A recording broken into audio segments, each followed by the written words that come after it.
Hi friends, ಶಾಂತ star ಚಾನಲ್ಗೆ ಸ್ವಾಗತ. ಇವತ್ತಿನ ರೆಸಿಪಿ ಬಂದು ಬೆಂಡೆಕಾಯಿ ಗೊಜ್ಜು ಮಾಡೋದು ಹೇಗೆ ಅಂತ ನಾನು ತೋರಿಸ್ಕೊಡ್ತಾ ಇದ್ದೀನಿ. ಅರ್ಧ ಕೆ.ಜಿ. ಬೆಂಡೆಕಾಯಿನ ಸಣ್ಣದಾಗಿ ಕಟ್ ಮಾಡಿ ಇಟ್ಕೊಂಡಿದ್ದೀನಿ, ನೀಟಾಗಿ ತೊಳೆದು. ಮತ್ತು ನೋಡಿ, ಇದು ಅರ್ಧ ಕೆ.ಜಿ. ಟೊಮೆಟೊ ಇರುತ್ತೆ, ನಾಟಿ ಟೊಮೆಟೊ, ಅದನ್ನು ಕೂಡ ಸಣ್ಣದಾಗಿ ಹಚ್ಚಿಟ್ಕೊಂಡಿದ್ದೀನಿ. ಮತ್ತು 3 ಈರುಳ್ಳಿ, ದಪ್ಪದಾದಂತಹ ಈರುಳ್ಳಿನ ಸಣ್ಣದಾಗಿ ಕಟ್ ಮಾಡಿ ಇಟ್ಕೊಂಡಿದ್ದೀನಿ. 1 ಬೆಳ್ಳುಳ್ಳಿನ ಜಜ್ಜಿಟ್ಕೊಂಡಿದ್ದೀನಿ. ಸ್ವಲ್ಪ ಹುಣಸೆಹಣ್ಣು, ಅಂದರೆ ಗೋಲಿ ಗಾತ್ರಕ್ಕಿಂತ ಸ್ವಲ್ಪ ಕಡಿಮೆ, ಇದನ್ನು ನೆನೆಸಿಟ್ಕೊಂಡಿದ್ದೀನಿ. 1.5 ಸ್ಪೂನಷ್ಟು ಖಾರದ ಪುಡಿ ಇಟ್ಕೊಂಡಿದ್ದೀನಿ. 1.5 ಸ್ಪೂನಷ್ಟು ಮಿಕ್ಸ್ ಮಸಾಲೆ ಪುಡಿ, ಮನೇಲಿ ಮಾಡಿರುವಂಥದ್ದು. ಖಾರದ ಪುಡಿನೂ ಅಷ್ಟೇ, ಎರಡೂ ಇಟ್ಕೊಂಡಿದ್ದೀನಿ. 1.5 ಸ್ಪೂನು ಮಿಕ್ಸ್ ಮಸಾಲೆ ಪುಡಿ. ಮತ್ತು ಸ್ವಲ್ಪ ಶೇಂಗಾನ ಹುರಿದು ಬಿಟ್ಟು ನೋಡಿ ದಬ್ಬೆ ಮಾಡಿ ಇಟ್ಕೊಂಡಿದ್ದೀನಿ. ಸ್ವಲ್ಪ ಬೆಳ್ಳುಳ್ಳಿನ ಸೈಡ್ಗೆ ಇಟ್ಕೊಂಡಿದ್ದೀನಿ. ಈಗ ನಾವು ಮೊದಲು ಈ ಕಡಲೆ ಬೀಜದ ದಬ್ಬೆನ ನಾವು ಹಾಕ್ಕೊಂಡು ಮಿಕ್ಸ್ ಮಾಡ್ಕೊಳ್ಳೋಣ. ಬೆಳ್ಳುಳ್ಳಿ ಕೂಡ ಈ ತೆಗೆದಿಟ್ಕೊಂಡಿರುವಂತಹ 6 ಬೆಳ್ಳುಳ್ಳಿ ಇಣ್ಕನ್ನು ಹಾಕ್ತಾಯಿದ್ದೀನಿ. ಅದರ ಜೊತೆಗೆ ಸ್ವಲ್ಪ ಕಲ್ಲುಪ್ಪನ್ನು ಸೇರಿಸ್ತಾ ಇದ್ದೀನಿ. ಇಷ್ಟನ್ನು ನಾವು ತರಿತರಿಯಾಗಿ, ತುಂಬಾ ನುಣ್ಣಗಾಗಬಾರ್ದು, ತರಿತರಿಯಾಗಿ ಪುಡಿ ಮಾಡ್ಕೊಳ್ಳೋಣ. ಪುಡಿನ ಜಾರಿಂದ ಬಟ್ಲಿಗೆ ತೆಗೆದುಕೊಂಡಿದ್ದೀನಿ. ನೋಡಿ, ಈ ರೀತಿ ತರಿತರಿಯಾಗಿ ಇರಬೇಕು ಶೇಂಗಾ ಪುಡಿ. ನಾವು ಒಂದು ಪಾನನ್ನು ಇಟ್ಕೊಂಡು ಅದಕ್ಕೆ ಒಂದು 4 ಸ್ಪೂನಷ್ಟು ಆಯಿಲನ್ನು ಹಾಕೋಣ. ಬೆಂಡೆಕಾಯಿ ಗೊಜ್ಜಿಗೆ ಸ್ವಲ್ಪ ಆಯಿಲ್ ಇಡಿಸುತ್ತೆ ಫ್ರೆಂಡ್ಸ್. 4 ಸ್ಪೂನಷ್ಟು ಆಯಿಲನ್ನು ಹಾಕಿದ್ದೀನಿ. ಅದರ ಜೊತೆಗೆ ಸ್ವಲ್ಪ ಸಾಸಿವೆ,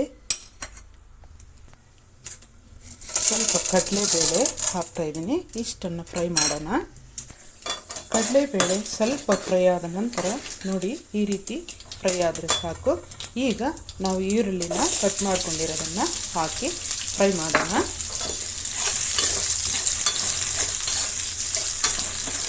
ಈರುಳ್ಳಿ ಸ್ವಲ್ಪ ಬಾಡಲಿ. ಅದರ ಜೊತೆಗೆ ಸ್ವಲ್ಪ ನಾನು ಕರಿಬೇವಿನ ಸೊಪ್ಪನ್ನು ಕೂಡ ಸೇರಿಸ್ತಾ ಇದ್ದೀನಿ. ಇಷ್ಟನ್ನು ಫ್ರೈ ಆಗಬೇಕು.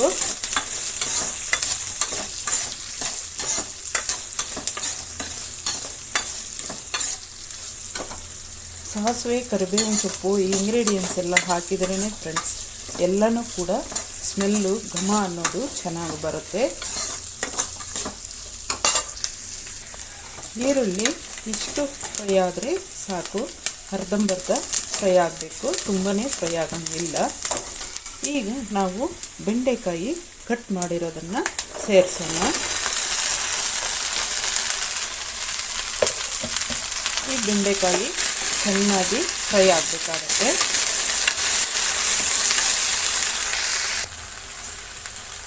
ಬೆಂಡೆಕಾಯಿನ ಚೆನ್ನಾಗಿ ಕಲಿಸಿಬಿಟ್ಟು ಈ ರೀತಿ ಎಲ್ಲ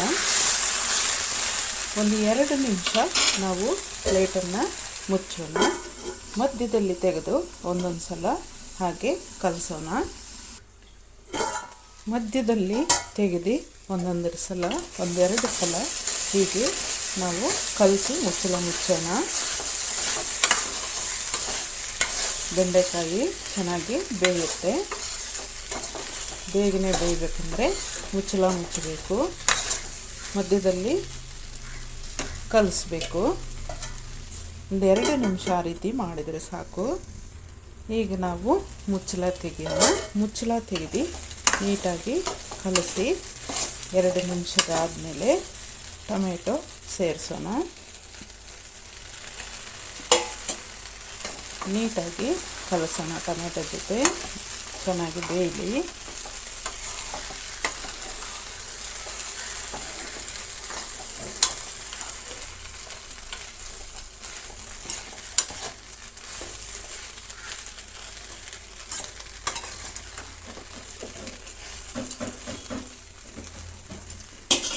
ಅದರ ಜೊತೆ ನೋಡಿ, ಬೆಳ್ಳುಳ್ಳಿ ಜಜ್ಜಿಟ್ಕೊಂಡಿರುವಂಥದ್ದು 1 ಬೆಳ್ಳುಳ್ಳಿನ ನಾನು ಸೇರಿಸ್ತಾ ಇದ್ದೀನಿ.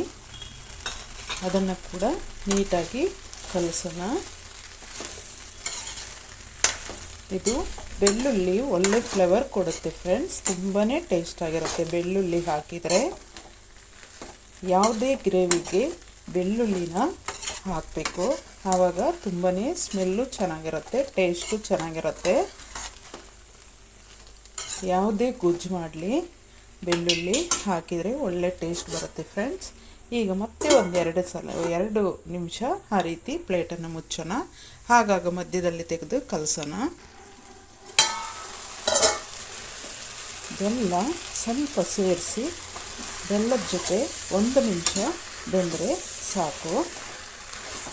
ಸ್ವಲ್ಪ ಅಂತಂದರೆ ಬೆಲ್ಲ ಒಂದು ಬೆರಳಷ್ಟು ಇಂಚುದ್ದ ಅಷ್ಟು ಬೆಲ್ಲ ಆದರೆ ಸಾಕು. ಈಗ ನಾನು ಹುಣಸೆ ಹುಳಿನ ಬಿಡ್ತಾಯಿದ್ದೀನಿ.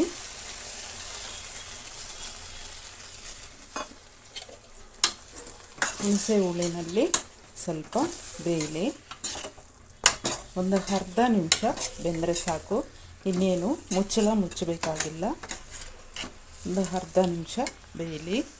ಹುಣಸೆ ಹುಳಿನಲ್ಲಿ ಬೆಂದರೆ ಲೋಳೆ ಅನ್ನೋದು ಎಲ್ಲ ನೀಟಾಗಿ ಬಿಟ್ಕೊಳ್ಳುತ್ತೆ.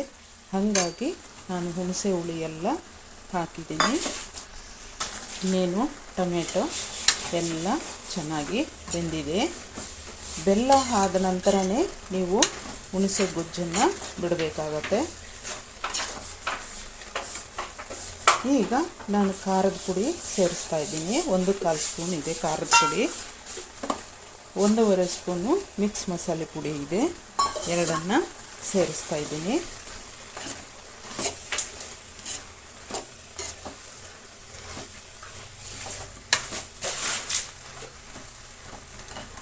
ಈಗ ನಾವು ಅದಕ್ಕೆ ತಕ್ಕಷ್ಟು ನೀರನ್ನು ಸೇರಿಸೋಣ. ಜಾಸ್ತಿ ಬೇಡ.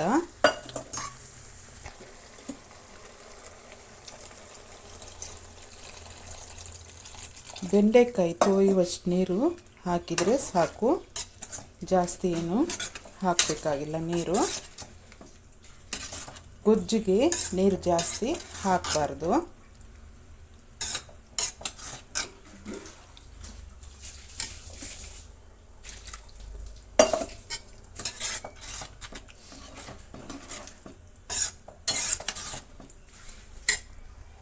ನಿಮಗೆ ಖಾರ ಜಾಸ್ತಿ ಬೇಕಂತಂದರೆ ಜಾಸ್ತಿ ಹಾಕ್ಕೋಬೋದು. ನಾನು 1/4 ಸ್ಪೂನಷ್ಟು ಮಾತ್ರನೇ ಹಾಕಿದ್ದೀನಿ. ನಿಮಗೆ ಜಾಸ್ತಿ ಬೇಕಂತಂದರೆ 1.5 ಸ್ಪೂನು ಹಾಕ್ಕೋಬೋದು, ಖಾರ ಜಾಸ್ತಿ ತಿನ್ನೋರು.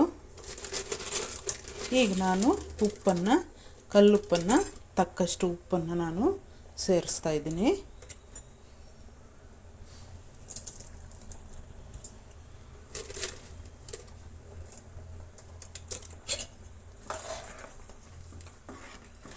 ಚೆನ್ನಾಗಿ ಬೇಯಬೇಕು.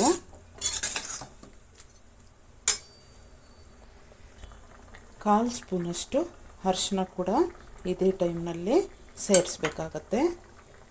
1/4 ಸ್ಪೂನಷ್ಟೇ ಹಾಕಿರೋದು ಅರಿಶಿನ ಪುಡಿ.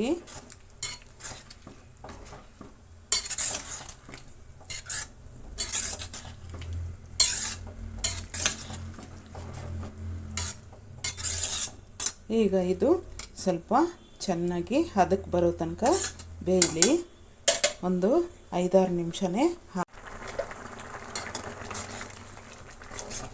ಈ ರೀತಿ ಚೆನ್ನಾಗಿ ಕುದಿಬೇಕು. ಸ್ವಲ್ಪ ಗಟ್ಟಿ ಬರೋ ತನಕ ಕುದೀಲಿ. ಚೆನ್ನಾಗಿರುತ್ತೆ, ತುಂಬಾ ಚೆನ್ನಾಗಿರುತ್ತೆ.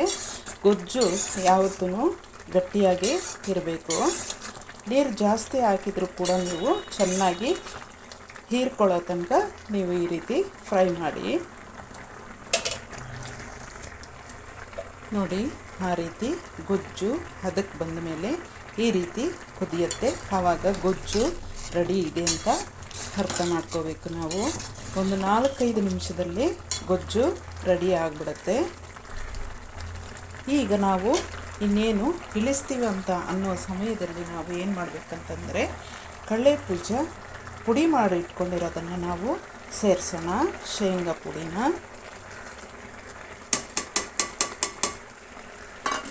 ಇದನ್ನು ಒಂದೇ 1 ನಿಮಿಷ ಕುದಿಸ್ಬೇಕಷ್ಟೇ. ತುಂಬಾ ಕುದಿಸ್ಲಿಕ್ಕೆ ಹೋಗಬಾರ್ದು. 1 ನಿಮಿಷ ಕುದ್ರೆ ಸಾಕು.